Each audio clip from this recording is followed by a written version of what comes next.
What's up? My name's Megiddo, and today we're talking about the cue point. So what is the cue button? The cue button allows you to mark a place within a track, whether it be the beginning of the track, the middle of the track, or towards the end of the track. You can set a marker within that track that allows you to start the song at that point. So for instance, it's really handy because when DJs mix between songs,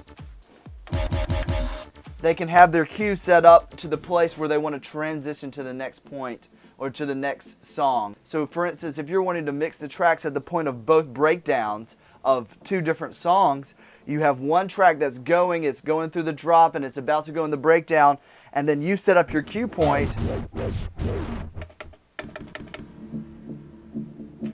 so that when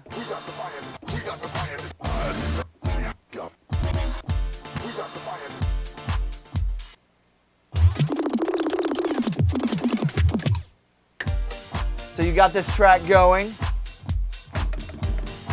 and you got your cue going, and so right. We got the fire to take you so higher. We got the fire to take you so higher. We got the fire to take you so higher. We got the fire to take you so higher. We got the fire to take you so higher.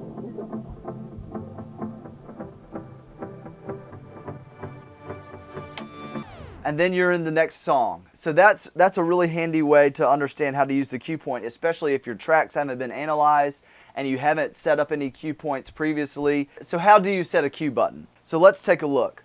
So let's pull up a new track that hasn't been analyzed yet, and the cue button has already, if you look at the yellow line right here,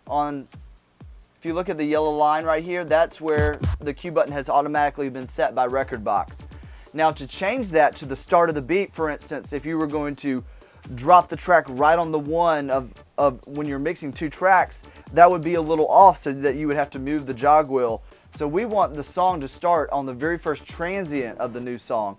And as you can see right now, that's not the case. So what you do is you're going to grab your jog wheel, you're going to move to where the line right here, you see that there's a line, you want that line to line up directly with the first transient. And while holding down the jog wheel, you're going to press the cue button. And as you can see, it's already moved the yellow triangle to where the first transient is. And so if we hit that button, it's going to start the track at the exact point in which we set the cue button. So for instance, you've got this track going.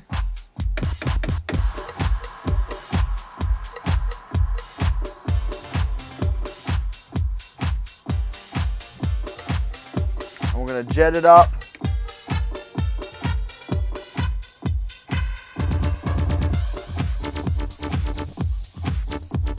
And bam, we're into the next song. So let me show you a couple of important things to know about the cue button. If you have a song that is playing and you hit the cue button, it's going to stop the track and it's going to take it right back to the place where the cue point had been set by the cue button. So right there we had set the cue point at the very beginning of the track. Now I've got a couple of hotkeys set up, and I'll talk about hotkeys in a different video. So let's set a cue point. So I'm using my hotkeys right now to place me in different points of the track. And then this is very similar on Tractor and on a Pioneer setup. You can do the same principles like with the S4. This is the DJING. So this is the build. And you can see I have a hot cue set up, the D hot cue. But if I press the cue button, now my master cue button has been set to the build of the song.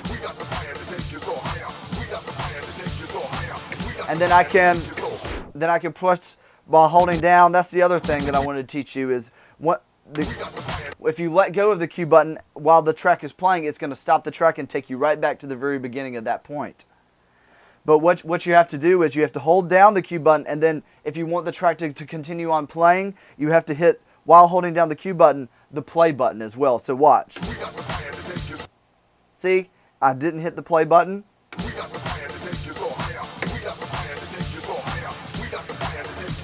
And the track continues.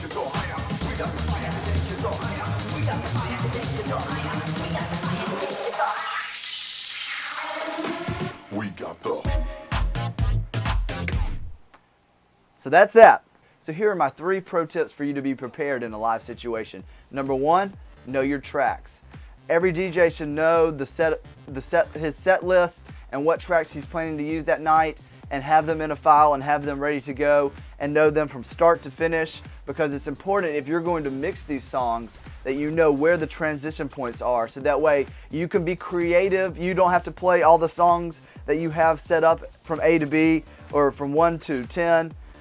You can be creative because you know your songs, and you know that you could go from this song to that song, from that song to this song, and it doesn't have to be in the order in which you have practiced in or anything like that. Tip number 2, have your tracks analyzed in Rekordbox or Tractor or whatever software you use. I'm going to do a video about how to analyze your tracks in Rekordbox so the tempo is set up correctly, so you can easily transition between knowing the tempo of one song to the next song, and those beat grids are going to line up so that you can properly beat match with your jog wheels. Tip number 3, bring 2 USB sticks with the exact same playlist on both USB sticks.